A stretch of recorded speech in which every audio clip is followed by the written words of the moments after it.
오늘 성경 말씀은 이스라엘 백성들 실패한 그들에게 하나님이 교훈하시는 말씀입니다. 이스라엘 백성들이 하나님 앞에서 실패했습니다. 믿음에서 실패했습니다. 하나님만 섬기라고 했는데 그들은 우상을 숭배했습니다. 하나님 외에 다른 신들을 섬긴 믿음에서 그들은 실패했습니다. 사랑에서 실패했습니다.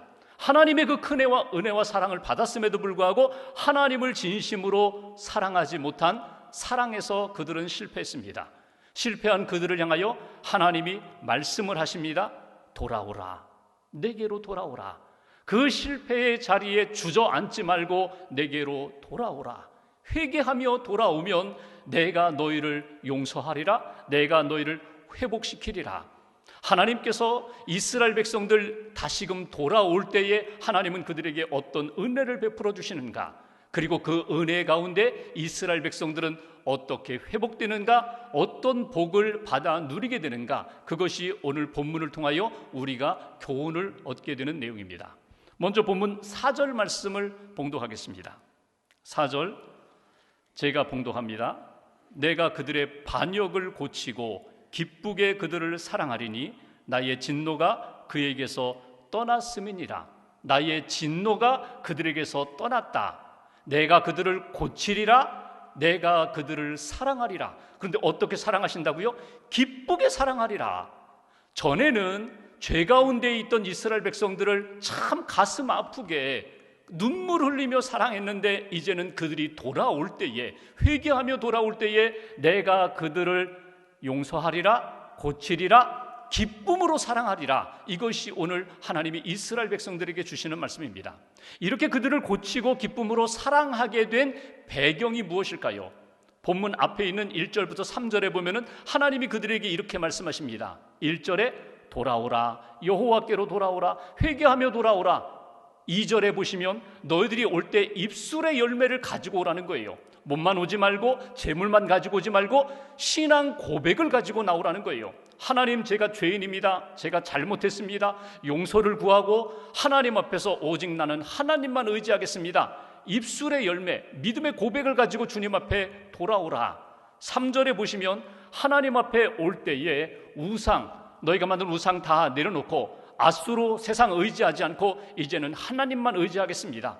오직 긍휼만 구하고 하나님의 은혜만 구하며 주님께 돌아오면 내가 너희를 용서하리라, 내가 너희를 고치리라, 내가 너희를 기쁘게 사랑하리라. 이것이 오늘 하나님이 이스라엘 백성들, 또 저와 여러분들에게 주시는 메시지입니다. 하나님이 기쁘게 사랑하신다고 했는데 그 하나님의 사랑이 어떤 모습으로 나타나는가? 5절 말씀 보실까요? 5절 한 절을 함께 봉독하겠습니다. 내가 이스라엘에게 이슬과 같으리니 그가 백합화 같이 피겠고 레바논 백향목 같이 뿌리가 박힐 것이라. 아멘. 여기 보시면 5절 앞부분에 하나님이 이스라엘을 사랑하시는데, 기쁨으로 기꺼이 사랑하시는데 그 사랑을 비유로 이렇게 말씀하셨습니다. 내가 이슬이 되어 사랑하리라. 내가 이슬과 같은 은혜를 이스라엘 백성들에게 베풀어 주리라. 돌아올 때에, 회개할 때에 하나님이 기쁨으로 사랑하시는데, 그들을 맞아주시는데 마치 이슬과 같이 그들에게 은혜를 베풀고 이슬이 되어서 그들을 회복시키리라. 이것이 하나님이 이스라엘 백성들에게 하시는 말씀이에요. 여기에 이슬은 무엇일까요? 이스라엘은 건기와 우기가 뚜렷합니다. 우기는 몇 달 동안 계속 비가 와요. 그래서 물 걱정 없어요. 식물이 무성하게 자랄 수 있어요. 문제는 건기입니다. 건기는 몇 달 동안 비 한 방울 내리지 않아요. 그러니까 모든 식물들이 다 말라 죽을 수밖에 없는 상황인데, 이슬이 내리면, 이슬을 받으면 그 생물이 말라 죽지 않고 생명이 보존될 수 있다는 거예요. 내가 너희들 메마른 심령 가운데 너희들이 돌아오기만 하면 내가 너희들에게 이슬이 되리라. 여기 이슬이 된다는 의미가 몇 가지가 있습니다. 첫 번째는 하나님 없으면 죽는데, 하나님의 은혜 없으면 살지 못하는데 내가 너희들에게 이슬이 되어서 나로 하여금 생명이 보존되게 하리라. 나로 하여금 나의 은혜로 말미암아, 하나님의 은혜로 말미암아 생명이 유지될 뿐만 아니라 생명의 열매를 거두게 해줄 것이다. 그러니까 하나님의 은혜는 있어도 그만 없어도 그만이 아니라 하나님의 은혜는 우리에게 꼭 필요합니다. 하나님의 은혜를 사모하고 하나님의 은혜를 통하여 생명의 역사를 이어가고 열매 맺는 인생으로 내가 너희들을 만들어 주리라. 하나님 없이는 저 못 삽니다. 하나님의 은혜 없으면 저는 한순간도 살아갈 수 없습니다. 그런 믿음의 체험을 너희들에게 안겨주리라. 여러분, 이슬이 언제 내리나요? 이슬은 밤에 내립니다. 눈에 보이지 않아요. 소리도 없어요. 그런데 그 밤에 이슬이 내리는 것처럼 너희들의 인생의 가장 어두운 때에, 앞이 보이지 않는 소망이 없는 때에 내가 너희들에게 이슬과 같이 임하리라. 마음 같아서는요, 화끈하게 왔으면 좋겠어요. 가장 뜨거운 시간에, 가장 목마른 시간에, 그 대낮에 정오에 이슬이 내리면 좋겠는데 이슬이 내리면 곧 말라버립니다. 이슬을 먹지 못합니다. 이슬을 품지 못합니다. 하나님의 때가 있다는 거예요. 내가 기대하는 때가 있어요. 하나님의 은혜를 기대하고 하나님이 내게 다가오시기를 원하는 때가 있는데, 내가 원하는 시간이 아니라 하나님이 생명의 회복을 이루는 그 시간에, 그 밤에 너희들에게 임하게 되리라. 그런데 이슬의 특징이 하나가 있습니다. 그것은 뭐냐면 한꺼번에 소나기처럼 쏟아내리진 않아요. 하루에 조금씩 매일매일 날마다 밤마다 하나님이 이슬과 같이 너희들에게 은혜를 베풀어서 너희의 생명이 보존되고 너희가 열매를 맺을 수 있는 그런 생명체로 생명의 열매를 맺을 수 있도록 내가 은혜를 베풀리라. 이렇게 하나님이 이슬과 같이 너희들에게 다가가리라, 은혜를 베풀리라. 그러면 어떤 역사가 나타나는가? 5절 후반부를 보십시오. 그가 백합화같이 피겠다. 백합화라는 것이 무엇입니까? 아주 생명력이 강한, 또 번식력이 강한 그런 식물입니다. 근데 백합화라는 이것이 우리에게 주는 가장 중요한 메시지는, 백합화는 순결을 상징하지요. 너희들이 죄 가운데 있었지만, 너희들의 삶이 오염되었지만 내게 돌아오면 내가 너희를 기쁘게 사랑하리니 이슬과 같이 은혜를 베푸리니 너희가 백합화로 회복되리라. 거룩한 백성으로 회복되리라. 순결한 백성으로 회복되리라. 그러면서 5절 끝부분 이렇게 표현하죠. 레바논 백향목같이 뿌리가 박힐 것이라. 여기에 우리에게 주시는 첫 번째 교훈이 있습니다. 하나님의 은혜를 받으면, 이슬과 같이 내리는 하나님의 은혜, 우리가 회개하고 주님께 돌아와서 그 은혜를 우리가 받기만 하면 하나님께서 우리에게 이렇게 약속하셨습니다. 뿌리가 박히리라. 뿌리가 박히리라. 너희 인생의 뿌리, 너희 인생의 중심이 하나님께 뿌리 내리리라. 하나님 앞에 깊이, 말씀 앞에 깊이, 하나님의 은혜에 깊이 뿌리 내리고 성장하는 믿음의 나무가 되리라. 이것이 주시는 메시지예요. 레바논 백향목은 특징이 아주 곧게 자라는 나무입니다. 30m 이상 자라요. 상록수예요. 그런데 그렇게 높이 자랄 수 있는 비결, 그렇게 아주 든든한 튼튼한 나무가 될 수 있는 비결은 어디에 있는가 하면 뿌리에 있습니다. 뿌리가 깊이 내려갑니다. 뿌리가 건강합니다. 그렇기 때문에 높이 자랄 수 있다는 거예요. 솔로몬이 성전을 지을 때 사용했던 제목이 바로 레바논 백향목입니다. 내가 너희를 하나님의 은혜를 받음으로 말미암아 너희가 뿌리를 내릴 수 있도록 내가 역사하리라. 바로 그 말씀이에요. 하나님이 뿌리를 만들어 주시는 것이 아니라 은혜를 받은 믿음의 인생이 하나님의 말씀에 뿌리를 내리고 하나님의 은혜에 뿌리를 내리고 그 중심 하나님께 뿌리를 내릴 때에 바람에도 흔들리지 않고 가뭄에도 마르지 않는 그런 나무처럼 하나님께서 건강한 믿음의 인생으로 세워주시겠다. 이것이 오늘 주시는 메시지입니다. 여러분, 나무가 성장합니다. 건강하게 성장할 수 있는 비결이 무엇일까요? 여러 가지 환경 조건이 있는데 여러분, 뿌리가 건강해야 합니다. 뿌리가 깊이 내려질 때에 그 나무가 건강할 수 있어요. 우리가 신앙생활하면서 또 이스라엘 역사를 바라보면서 왜 유혹에 넘어지는가? 왜 인생을 살면서 원망과 불평이 많은가? 왜 믿음이 있는 것 같은데 한순간에 쓰러져 버리는가? 뿌리가 없기 때문에 그렇습니다. 뿌리가 약하기 때문에 그렇습니다. 뿌리를 잘못된 곳에 내렸기 때문에 그렇습니다. 바른 곳에 심어야 되는데, 하나님께 뿌리를 내려야 되는데, 말씀에 뿌리를 내려야 되는데 세상에 뿌리를 내리고 헛된 것에 뿌리를 내리니까 아주 작은 바람과 시련에도 맥없이 무너지고 쓰러지는 그런 믿음의 인생이 되어버렸다는 거예요. 오늘 하나님이 말씀하십니다. 내가 너희를 사랑하리라, 기쁘게 사랑하리라, 은혜를 베풀리라. 이슬과 같은 은혜를 받으면 너희들이 하나님의 말씀에 뿌리를 내림으로 백향목처럼 하나님 앞에 아름다운 인생의 나무가 되리라. 쓰임받는 나무가 되리라. 향기 나는 나무가 되리라. 이것이 오늘 첫 번째로 주시는 은혜의 말씀입니다. 두 번째로 6절 말씀 보실까요? 6절 한 절을 같이 봉독하겠습니다. 그의 가지는 퍼지며 그의 아름다움은 감람나무와 같고 그의 향기는 레바논 백향목 같으리니. 여기 주목할 구절이 무엇입니까? 그의 가지는, 그 나무, 믿음의 나무의 가지는 퍼지겠다 하는 말씀입니다. 두 번째 우리에게 주시는 교훈이 있어요. 하나님 앞에 돌아와서 하나님의 사랑 가운데, 은혜 가운데 살아가는 인생은 그 인생의 가지가 퍼지게 된다, 넓어지게 된다, 풍성하고 아름다운 가지가 된다, 하나님이 기뻐하시는 아름다운 인생의 모습이 된다. 이것이 오늘 두 번째 주시는 메시지입니다. 여기 가지라고 표현되어 있는 이 말이 히브리어를 보면 어린 새순입니다. 봄에 마치 새순이 돋는 것처럼, 아주 여린 그런 어린 새순이 돋는 것처럼 처음 볼 때는 굉장히 약해 보여요. 아무것도 아닌 것 같아요. 근데 은혜를 받으면 이 가지가 점점 자라고 성장하여 무성한 가지를 이루게 된다는 거예요. 그것을 성경은 이렇게 표현했습니다. 감람나무 가지처럼 되리라, 풍성해지리라. 감람나무가 올리브나무입니다. 성지순례 다녀오신 분들은 알겠지만 여러분, 감람나무를 보면은요, 특별히 올리브를 열매 맺는 그 감람나무를 보면 아주 풍성해요. 숲과 같아요. 그렇게 아름다운 나무가 되리라. 믿음의 인생이 되리라. 백향목같이 향기가 나리라. 향기가 난다는 것은 무엇입니까? 그 향기가 세상에 나타난다는 거예요. 전파된다는 거예요. 바람 타고 전달된다는 거예요. 예수님이 말씀하신 것처럼 너희는 세상의 빛이다, 너희는 세상의 소금이다, 너희는 세상에 영향력 있는 삶을 살아가는 그런 믿음의 인생이다. 바로 그것이 향기입니다.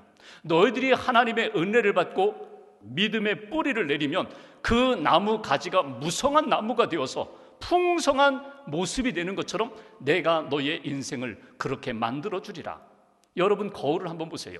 외모가 아니라 여러분의 영적인 모습을 한번 보세요. 내 모습이 삐쩍 마른 그런 나무처럼 몸통만 있고 가지도 빈약한 그런 모습으로 내 인생, 내 영적 상태가 그런가? 아니면 하나님이 보실 때에도, 세상 사람들이 볼 때에도, 내가 내 믿음의 눈으로 나 자신을 볼 때에도 참 풍성한 상록수처럼, 올리브 나무처럼 그렇게 풍성한 가지가 나타나는 그런 나무인가? 7절 말씀 보실까요? 이렇게 표현했습니다. 그 그늘 아래에, 그 풍성한 가지 그늘 아래에 거주하는 자가 돌아올지라. 그들은 곡식같이 풍성할 것이며 포도나무같이 꽃이 필 것이며 그 향기는 레바논의 포도주같이 되리라. 포도주, 기쁨을 안겨준다는 거예요. 그러니까 하나님이 나를 풍성케 하셨습니다. 번성케 하셨습니다. 영화를 누리게 하십니다. 그 풍성한 삶 가운데에 새들이 와서 둥지를 틀 만큼 그런 풍성한 가지가 될 때, 또 그 그늘 아래 사람들이 와서 안식을 취할 수 있는 그렇게 섬기는 삶이 될 때에 하나님이 기뻐하시는 역사가 나타나리라. 포도주, 기쁨을 전달합니다. 그늘, 안식을 전달합니다. 그리고 향기를 전달하는 그런 믿음의 인생이 된다. 우리 자신을 바라볼 때에 내가 하나님의 은혜를 받고 보니까 내 믿음이 자랐어요. 내 삶이 풍성해졌어요. 그리고 하나님이 기뻐하시는 역사를 이루면서 섬기며 살고, 사랑하며 살고, 베풀며 살고, 기쁨을 나누며 살아가는 그런 인생이 되리라. 이것이 하나님 앞에 돌아와서 하나님의 은혜를 받은 믿음의 삶의 모습이 된다는 것입니다. 또 하나 8절 말씀 보십시오. 8절 한 절 같이 봉독합니다. 에브라임의 말이 내가 다시 우상과 무슨 상관이 있으리요 할지라. 내가 그를 돌아보아 대답하기를 나는 푸른 잣나무 같으니 네가 나로 말미암아 열매를 얻으리라 하리라. 아멘. 여기 8절 끝부분에 보시면 하나님의 은혜를 받으면 우리가 맺는 열매가 아니라 하나님이 친히 푸른 잣나무가 되셔서 우리로 하여금 열매를 얻게 해주신다는 거예요. 인생의 열매가 아니라, 세상의 열매가 아니라, 나의 열매가 아니라 하나님의 열매를 우리에게 안겨주신다는 것입니다. 그래서 세 번째 우리에게 주시는 메시지, 우리가 하나님의 은혜를 받으면 열매를 맺게 되리라, 열매를 얻게 되리라. 이것이 오늘 우리에게 주시는 메시지예요. 근데 열매를 얻는 과정 가운데 8절을 보면은 여기에 몇 가지 순서가 있습니다. 먼저 열매는 자동적으로 맺히는 것이 아니라 먼저 나의 고백이 있어야 한다고 말씀합니다. 어떤 고백? 하나님이 너무너무 듣고 싶었던 고백이에요. 호세아서 전체를 통하여 이스라엘 백성들에게, 오늘 우리들에게 듣고 싶었던 하나님의 고백이 무엇입니까? 8절 앞부분을 보십시오. 이렇게 말합니다. 에브라임의 말이 고백입니다. 내가 다시 우상과 무슨 상관이 있으리요? 하나님, 저는 이제 우상과 관계없는 삶을 살겠습니다. 바알 섬기지 않겠습니다. 아스다로 섬기지 않겠습니다. 세상의 물질을 하나님으로 여기지 않겠습니다. 세상의 즐거움, 쾌락을 하나님으로 여기지 않겠습니다. 오직 구원자 하나님, 여호와 하나님만 섬기겠습니다. 이렇게 믿음으로 고백하며 나오면 하나님이 돌아보시겠다는 거예요. 먼저 돌보시겠다는 거예요. 여기 돌아본다라는 이 말이 히브리어로 보면 아수르입니다. 아수르. 이 아수르라는 말이 여러분, 이스라엘에게 늘 선망의 대상이었던 아수르와 발음이 거의 같아요. 그러니까 이런 표현입니다. 하나님께서 그들에게 말씀하시기를, 너희들이 내게 돌아와 회개하면 내가 너희들에게 은혜를 베풀 텐데, 이제는 너희가 은혜를 받으면 너희들이 의지하고 바라보는 아수르가 너희들의 삶을 돌보고 보장하는 것이 아니라 나 여호와가 너희를 돌보고 너희의 삶을 보장하리라. 우상을 숭배하지 않고 오직 하나님만 의지하면 그 순간부터 내가 너희들을 보장하리라, 내가 너희를 돌보리라, 내가 너희들에게 열매를 안겨주리라. 그 열매, 세상에서 얻을 수 없는 열매, 오직 하나님만이 주실 수 있는 그 영적인 열매를 안겨주리라. 성령의 열매를 안겨주리라, 의의 열매를 안겨주리라, 사랑의 열매, 인내의 열매를 너희에게 안겨주리라. 이것이 오늘 하나님이 이스라엘 백성들, 저와 여러분들에게 주신 축복의 말씀입니다. 여러분, 우리가 호세아 말씀을 읽으면서 하나님이 이스라엘에게 기대했던 열매가 있어요. 호세아 4장 1절에 보면은 하나님이 이스라엘 백성들에게 가까이 가서 보니까 당연히 있어야 할 열매인데 그들에게 열매가 없었다는 거예요. 그 열매가 무엇입니까? 너희 안에 진실도 없고 인내도 없고 하나님을 아는 지식도 없도다. 하나님이 믿음의 사람들, 믿음의 나무에게 지금도 기대하는 열매는 진실과 인내와 하나님을 아는 지식, 하나님과 교제하고 하나님이 기뻐하시는 풍성한 삶을 살아야 되는데 그 열매가 없다는 거예요. 그 열매 없는 인생들에 대하여 하나님이 이렇게 말씀하시죠.